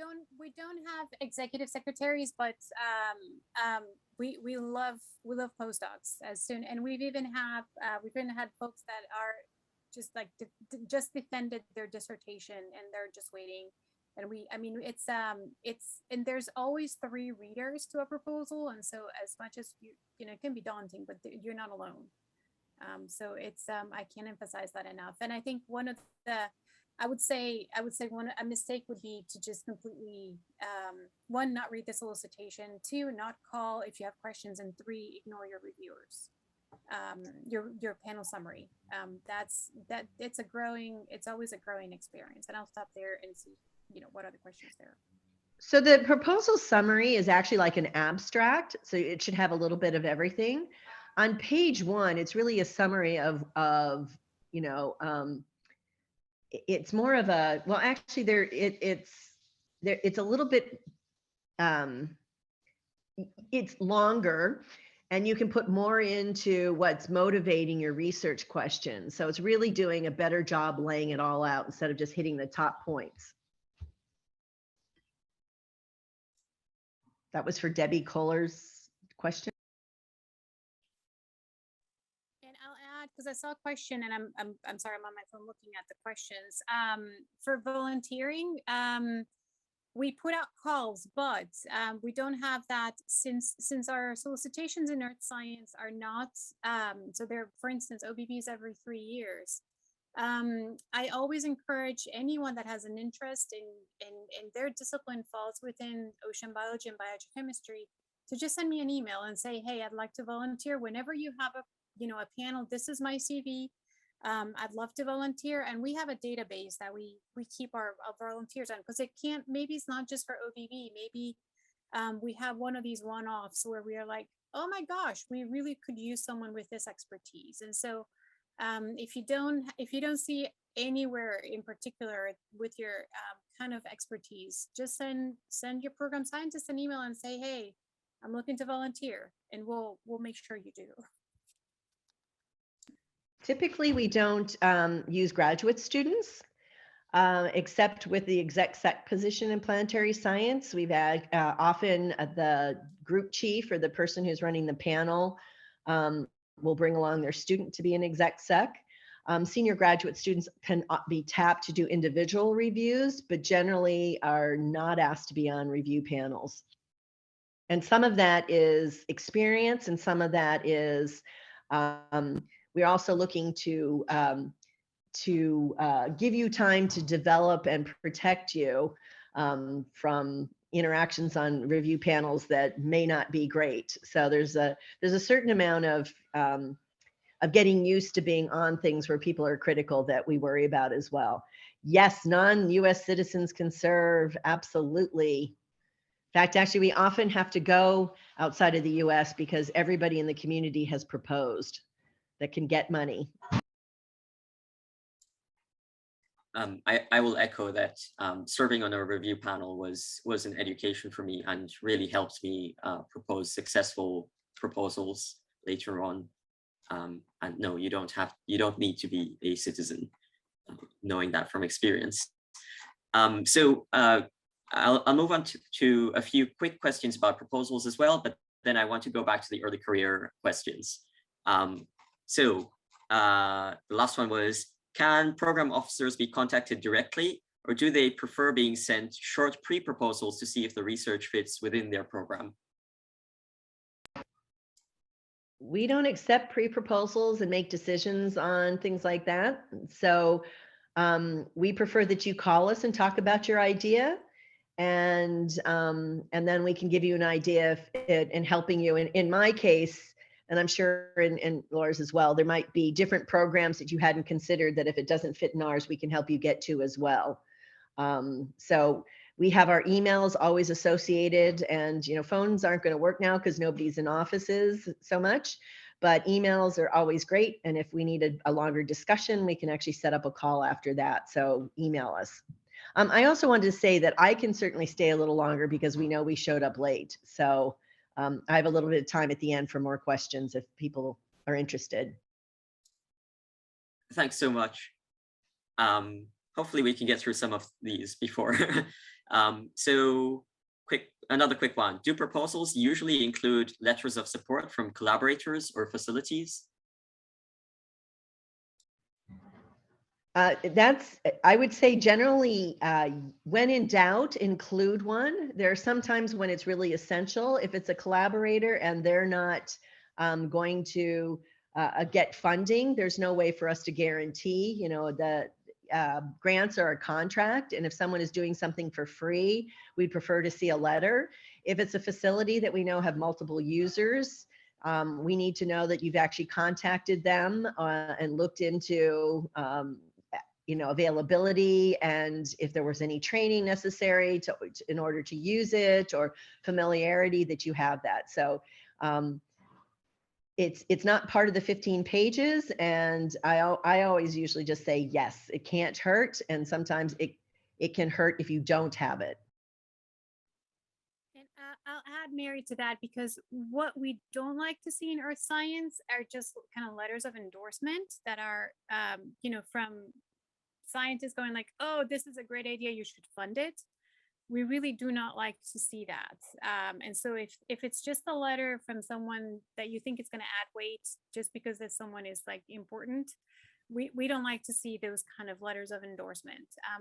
And the other thing is that I didn't think people did that. Well, you'd be surprised. But certainly if it's a critical piece of someone supplying something for your proposal, the reviewers are going to look for a statement or something from that person or that facility that really guarantees that this is not just an empty promise. Yeah, we should say that I've never considered anything a letter of support of anything more than they're acknowledging that they have a role in your proposal and they're agreeing to do it or provide a service. It's not endorsement. It's not a letter of endorsement. Great. So there are plenty more specific to proposals, but I hope we can work together to answer those later on. So I'll move on to the early career ones. Here's one. What are some recommended ways for an early career researcher to become a WHOI on a larger grant?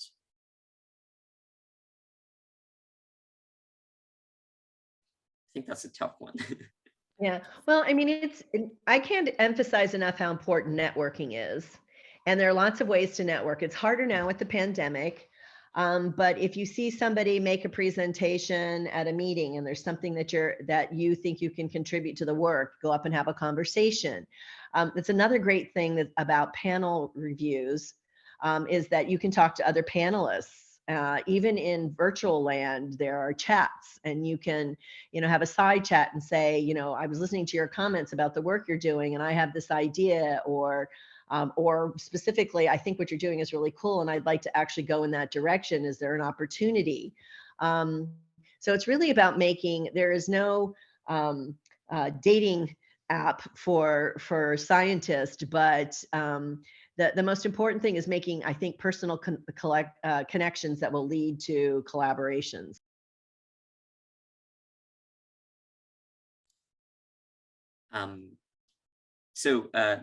The top voted question, which maybe was partly answered before, for early and mid-career researchers, what are the best ways to discover the appropriate grants to apply to from those that are available?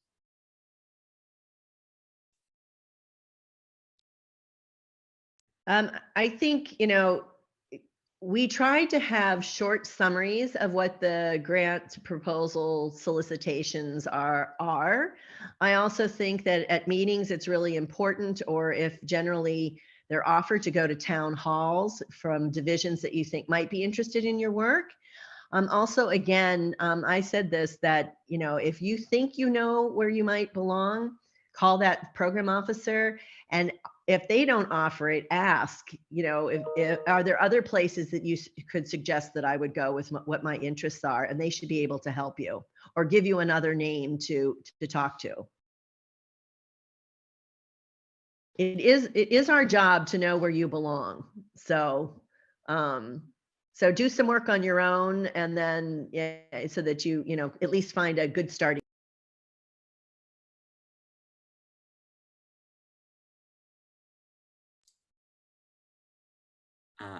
Great. So there are a couple of questions about the NPPs. Is that appropriate for this panel? NPPs, okay. Yes. Great. One of them says the NASA postdoc program is currently closed for foreign students due to the pandemic. So is there another way for bagging those opportunities, for instance, personally applying to the mentors? So the problem now is the reason it's closed, it has nothing to do with your status as foreign national. The problem is we can't get you visas to get into the country. And that is not going to change even if you go to the mentors directly. NASA is not, you know, and most, we were just having problems, and it ends up going well beyond. I've been working for 1.5 years to get somebody a visa for someone that was selected back then. So until things open up, I'm really sorry, but there's nothing we can do. I'll add to that. Rest assured that the MPP program is also not happy about this, but it is unfortunately a decision that has to be made for the benefit of the folks that are applying and for those that are recruiting MPPs. And this gets evaluated frequently. So as soon as things start, you know, improving, certainly this is going to be revised. So rest assured, this is just a temporary, you know, issue that we have to work through. So in a tangentially related question to foreign nationals, so are there any astrobiology related training programs or for non-US fresh graduates? One of the things that I didn't bring up that's really important is, and I can actually put a link to the last one, is the astrobiology program hosts AbGradCon, which is an annual meeting for graduate students and postdocs, early career, to get together and run their own meeting and share their science. And usually they include training programs, including this last one that was held virtually, but was hosted by a group in Japan. Actually, I believe had a proposal writing section. And so there are trainings like that. In terms of getting to work at NASA centers, or, you know, in general, not just the astrobiology program, is many of the centers will have intern programs. And I think like Goddard, for example, has one in astrobiology, but they're also just, you know, short-term opportunities for students and to come and work with someone at a center. So relating to proposal writing, for early career folks, Alta, do you want to advertise what Flow is doing? So Flow is also doing a proposal writing workshop, sort of more hands-on, if I remember correctly. Yeah, it's still in the works, but the plan is to follow this workshop up with an early career focused workshop where we'll actually take some time to kind of come up with some ideas for a proposal and then review each other's work. So we have a Slack channel that you can follow. I can have Catherine send that out to everyone. And you can also email us to request to become a member of Flow. I'll also have Catherine email that information out to you all. So that way you can keep updated and know more information regarding the Flow early career workshop proposal. Yeah, and additionally, I'll be sending messages out through the network for everyone. And also please note that Flow now has its own webpage on the oceanworlds.space page. So you can sign up for Flow or now through the website. Fantastic. Well, it's nearly 10 a.m. here in the Pacific. So we've gone on for allotted 2 hours. I don't want to force anyone to stay online. Are there perhaps, were there some really important questions, Alta and Catherine, that maybe appeared and we should get answered before finalizing the workshop? I'm just combing through Mentimeter right now. I'm sorry we couldn't get to answer all of these questions. There were some really interesting and useful ones here, some that maybe I would ask myself as well. But we will work with the program managers to get these answered and into a document. Yeah, I actually saw a question real quick that asked about NPPs for F1 visas. If you're already in the country, that might be a little bit easier. But I have to say that the problem I'm working on right now that took me 1.5 years, they had an F1 and the conversion wasn't happening very easily either. But if you have if a green card, you have a J1, and you're doing a second postdoc or something, those actually, if you're already in country, tend to be a little bit easier. And then I also put a reference to PAUSE, which is Nexus is a different RCN. It's on exoplanet research, and they're doing a number of trainings. And I just put a link to the first one that they did. And this is about general career development. So there'll be things about like applying for jobs. How do you interview? You know, it's really targeted to other aspects of professional development than proposal writing. Mary, on that same vein, I'm seeing a question here from a school student whose goal is to become an astrobiologist, research scientist one day. What is the career path that she would take to get there? Or what would you suggest?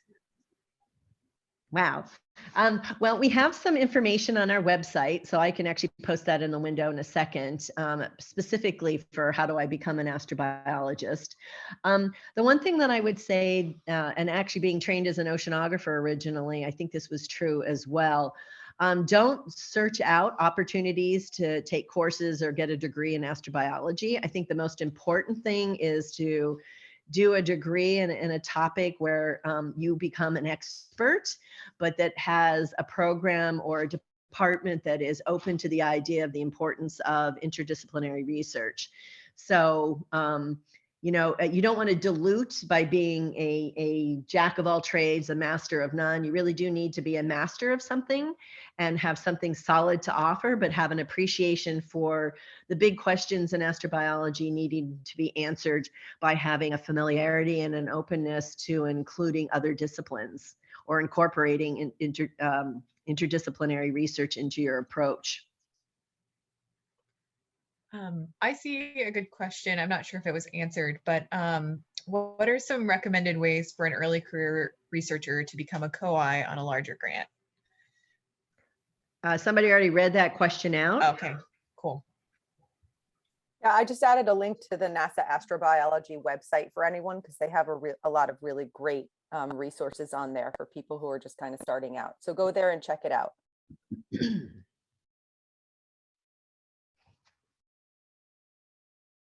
I also saw that Kristen Johnson, who was one of the co-hosts in, right, aren't you on here? I think you put in, yeah, you put in a comment about the recent AbGradCon. She was one of the co-hosts. Reaching out to her, I'm sorry, Kristen, if I'm volunteering you, but you can maybe help people see what that was like. And we used GatherTown, provided by the program. And I think that ended up doing a really nice job networking given that it was virtual. Oh, Laura, sorry you have to go. Thank you. Thank you, Laura.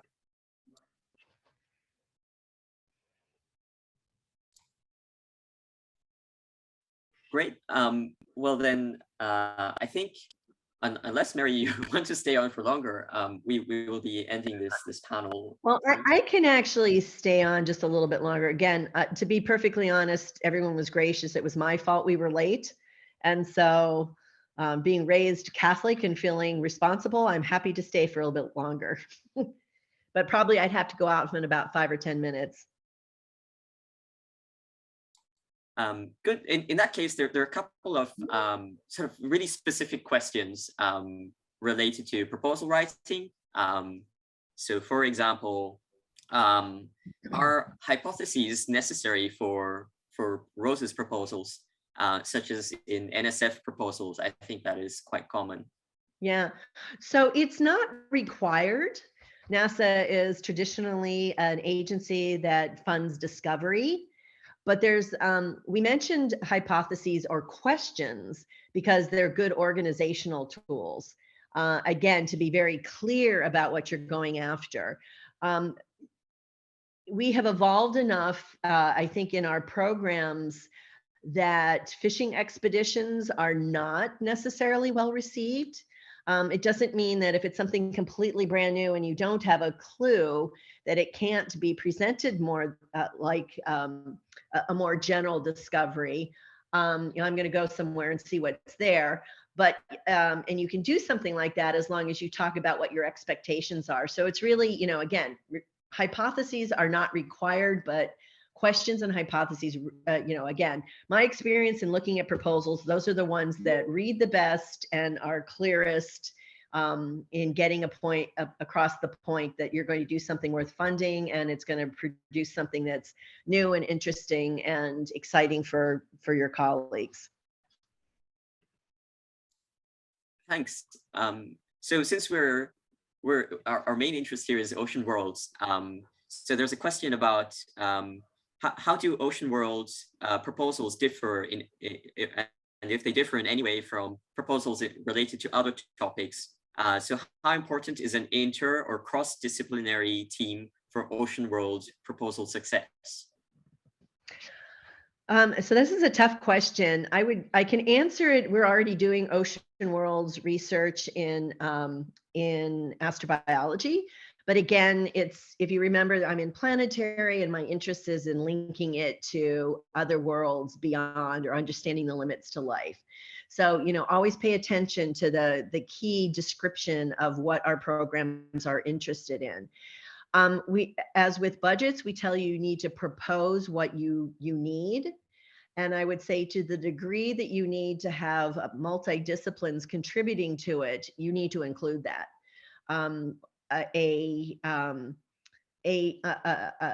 Well, actually everybody kind of does. I'm thinking about another proposal failure is you're a geologist and you're foraying into microbiology. Put a microbiologist on.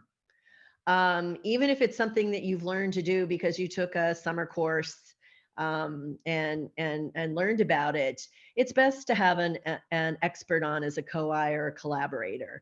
So as I said, with budgets, ask for what you need. In terms of expertise, ask for what you need. Thanks for that. Include what you need. Yeah. I feel that actually comes across in review panels as well. Everyone has a lot of expertise in a particular field, and together the panel is like a super panel with all these fields and expertise. So the remaining participants too, I wanted to say that we at NASA have been had taken the idea of doing comparative oceanography to Thomas Zerbuchen, our associate administrator, and everyone is really interested in it. We don't have a program yet, and we don't have a funding line yet, but we're pushing for that. And so right now we're kind of kludging things together. And I talk to Thorsten when it involves cryosphere, or I talk to Laura when it's oceanography. But we actually all agree that giving it a title, giving it its own funding line is really important. And so, and we seem to be getting, cues from the decadal survey, which we also respond to in Planetary for priorities, that this is a priority for the community. So we might not be there yet, but we're hoping in the next few years we'll have something better to present to you. There's a question about instruments in proposals. So how do you recommend proposing work that evaluates future instrument capabilities to test specific hypotheses? And there's a related question in the chat. Yeah, so there are a number of opportunities. Earth Science has technology development. And in Planetary, we have generic technology programs. One is called Picasso, one's called Matisse. and they both accept Ocean World proposals. But in addition to that, there has been targeted funding from Congress, and we've had special calls. There was IC1 and IC2. There was also Cold Tech, and all of those are really focused on exploring places in the other, out in the outer solar system. So Enceladus, Europa, Titan, and so check out those programs and their solicitations. The other thing that's really important that we didn't mention, Rose's, sign up for NSPIRE. Rose's actually has calls, but NSPIRE's posts what we select from programs. So you can see the abstracts from programs that have been, or projects that have been selected by various programs, and get an idea of what we're interested in. And again, if you've got a sensor or a technique, sign up to volunteer for that as well. And you can see how those are reviewed also.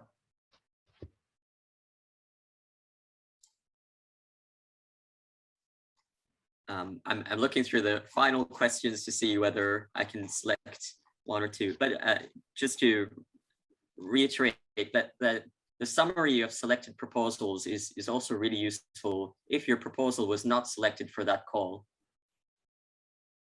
It's also a learning experience. Yeah, one of the things about proposals, there are two things that usually cause a proposal to fail. One is grantsmanship, and we really focused on that in the suggestions that we made, and that's your ability to, like, no typos, be clear, all of that. The other is convincing people that your work is compelling.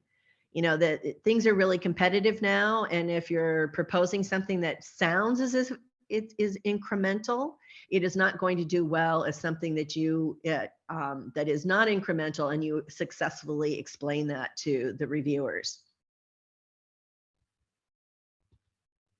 Also, I should just mention that NASA's really committed to high risk, high reward proposals. So you have something that is if it's implementation risky, then you need to actually just be honest about it. One of the slides say, don't hide the weakness of your proposal, hit it head on, because somebody's going to find it, right? And so if you're not sure there's enough data to do what you want to do, you can say, okay, I'm not sure there's enough data, but these are the things and the ways that we figure we can determine that quickly, and either figure out how to collect more or treat it statistically or with a model, and so that you're just being honest and you're getting over it. So identifying weaknesses and talking about mitigation is really important.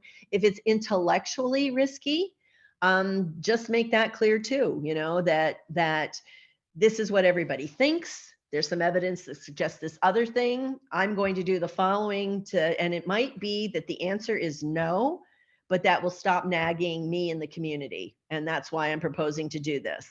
And we really look for those things. And we are instructed to pick high risk, high reward, because that's often how we best advance science, because even if the answer is no, you've learned something else that's going to be useful.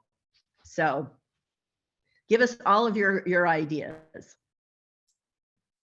We will end with one very final question. And thanks so much for staying on for a little longer. So are the scope or targeted topics of Rose's proposals expected to change significantly once the decadal is released? For example, could P-STAR become solicited every year? Those are great questions.